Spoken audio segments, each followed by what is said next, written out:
decided to change jobs late in my career in the Navy Reserve. And I really am glad that I did. In fact, it turned out to be one of the best choices I made, aside from coming back from the Coast Guard Reserve to the Navy Reserve. But that's another story. I was able to go through a training pipeline to go from being a yeoman, which is an administrative person, to being an intelligence specialist, which I thought was kind of a cool job. You know, work behind the curtain and do all that cool secret squirrel stuff, as we call it in the military. So I completed my training pipeline flying from Miami to Jacksonville once a month in 1 year time. But in the meanwhile, I was also approved to go in residence for 4 months of in-person in-house training at the Navy Intelligence School up in Virginia Beach, Virginia.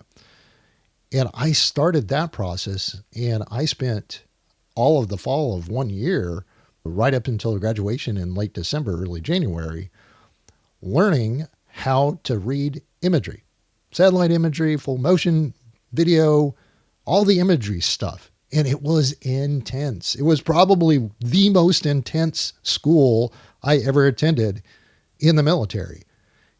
And it taught me that even at a point where I thought my career might be over and I would just be, kind of sliding and gliding out the door into retirement, because I was really that close, that I could change, I could adapt, I could learn.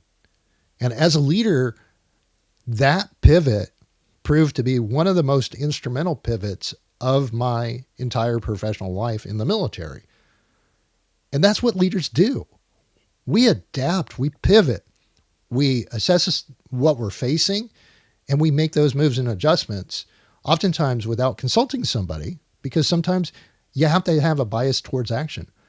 But taking and making those bold moves, being confident in your own ability, and also being willing to lean on the people around you to help you make those things be effective and achieve the outcomes that you're hoping and desiring for.